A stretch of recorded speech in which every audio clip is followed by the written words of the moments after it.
2, 1. We're on. All right, my name is Andrew Montemayor, and today I'm going to show you my articulate rise presentation of geomorphology. I know a little bit about geomorphology because that was one of my minors in college, so let's get started.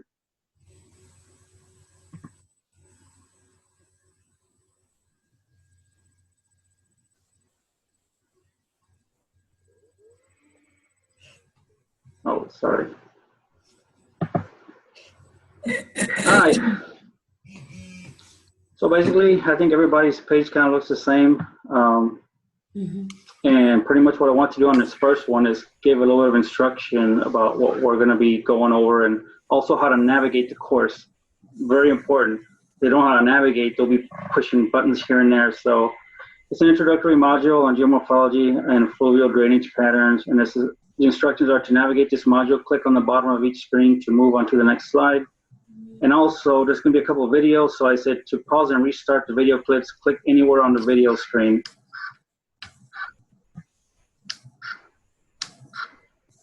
All right, so we're going to start the course. And basically, this is an introductory module. So I provide a definition what geomorphology is.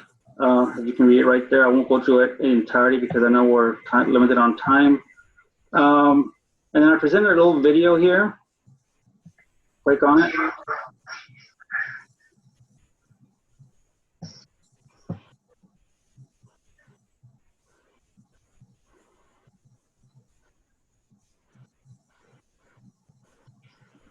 So he provides a brief on what geomorphology is, what it encompasses. I kind of give you a brief definition of what it is, but he kind of takes you a little more in depth. And you click on lesson 2. It talks about the water cycle because geomorphology doesn't really happen, especially the fluvial process, until we understand the water cycle. So what I did with this one is, I know a lot of people like to read, but some people like to listen and read at the same time. So I also added a little snippet right here. So I literally just recorded.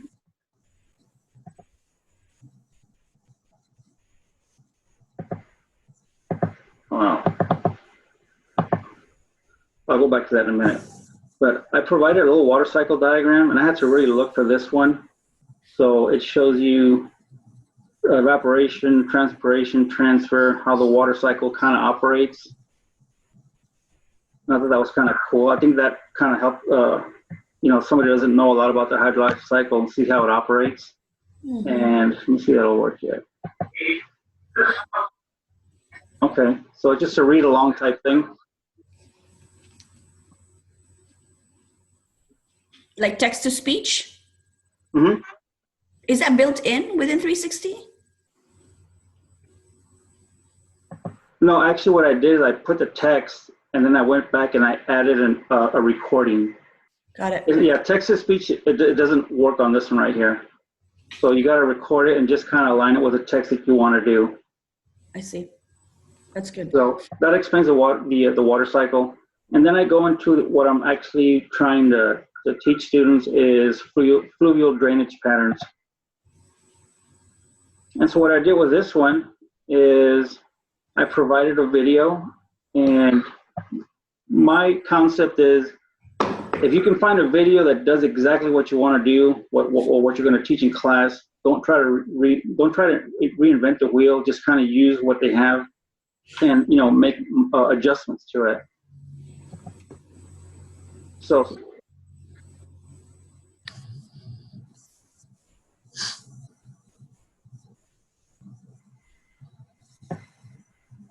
And again, I found this on YouTube, and I clipped it in half because I used 2 sections of this video.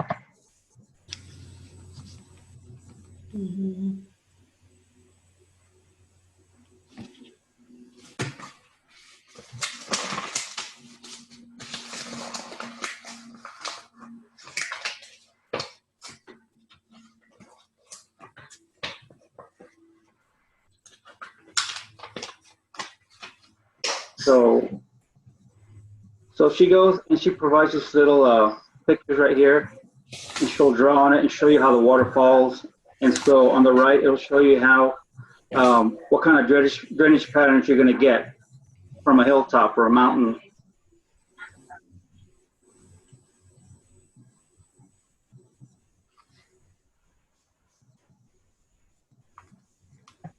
So what this video does basically explains, you know, when water falls and you have a certain type of terrain, water generally follows, you know, the set terrain pattern. And so it explains to you the 4 types of drainage patterns. If you all want to look at it, like I said, I'll provide the link for that. And you go down to the bottom, and there's a knowledge check. And so again, I want to provide some instruction where it says, now that you've learned a little bit about fluvial drainage patterns, we want to check your knowledge, what you retain. So pause the video if you need to. You can also review the video until you have answered correctly. So, you know, you can review it multiple times until you get the gist of it. And this is the same video, and I literally went into YouTube, into the editing stage, and I took this long 6-7 minute video, and I cut the first half, which you just saw earlier, and then I used this section, this portion right here, which I also used from that long video. And this is like a quiz. Again, why make a quiz when they're providing one?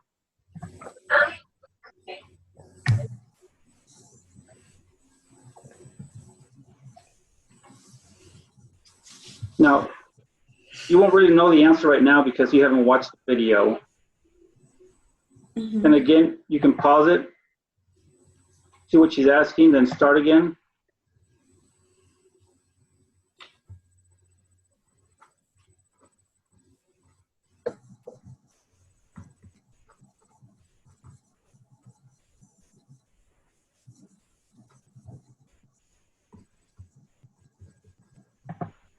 And she also has matching.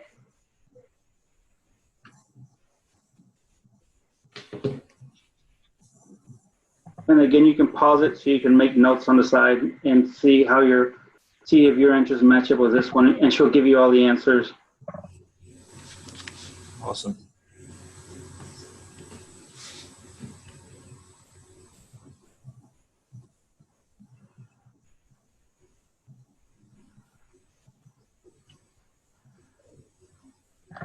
Okay, so this is still in the video that you had originally cast? This was an entire, the last part of the video. I said, well, I'm going to use the first part to explain what I'm trying to, you know, teach. And I'll use the second part to, you know, let students kind of work on what they've learned. Cool. So I go to the bottom, and it's very brief. It's not long. I've always believed if you're going to teach 10, 15-minute modules tops, because, you know, kids are. You sit there for an hour, you're like, huh? So, and here at the end, I just some congratulations. I put a little medal right there. You have completed the first 10 modules. This actually, I've been working on it for a while. See you same time, same place. And then I said, you know, it's time to celebrate. So I just kind of added a little video. Yeah, I like it. What do you use for editing, Chris? I mean, Drew. Screencast? And then if you want to listen to the whole thing, you can. If not, you click on the next slide, and it's the end of lesson. So that's the end of my lesson. Any questions, I'll go ahead and take them here. What I use for editing? Yes, sorry. Like my videos? If you go to YouTube, when you download a video or when you get one that you like, you go into your editing stage, and what it does, it'll pull out your entire video on the screen, and then you click the, there's a little pair of scissors on the bottom. And when you click on it, you get a chance to, it gives you this little stretch, little diagram on the bottom. And what it does, you get to click however long you want it, like 3 minutes, 4 minutes, and then you just click the X and it'll delete that portion. It'll save the parts that you want to keep. And then what you do is you republish it on your YouTube channel, and it'll publish that 3 minutes that you want. Now, the last time we met, I did the same thing, but I use another editing program. The problem with it is they want to charge you after your first free one. So I said, there's got to be a way around it. What if I have a class and I got to use a lot of video? So I did some research, and you can do it all through YouTube. Oh, so it's built into YouTube. Okay, thank you. Yeah.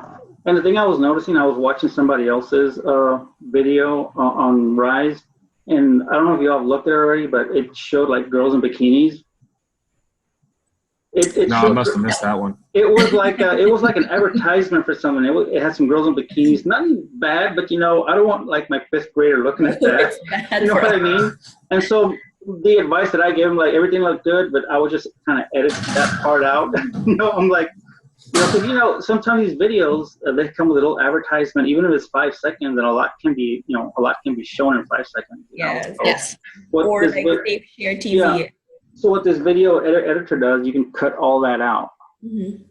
So the video editor is on YouTube. Yeah. Okay, got it. And, Thank you. and if you get to that point and you want talk it over, or let me walk you through it, I can help you with that. Thank you. Cool. You're welcome. I was banking on you making coffee this morning. Okay. What's that? Done. No, we're one of my colleagues is in here with me. I'm trying to work. Anybody else? I mean, was it pretty simple to navigate? I tried to give them.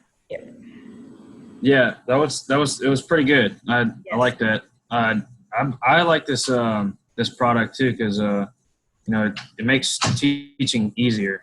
I guess Right. it's kind of neat that you can throw those quizzes in there and everything.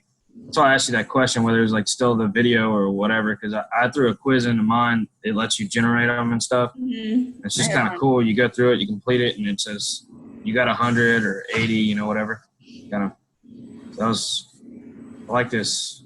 That was a good presentation. Mm-hmm. I Very appreciate it. Thank you so much. So I think we're going to Betty next, right? Yep. All right, let me Give me a stop. second to get my ID and I'll text it to you. All right, let me stop.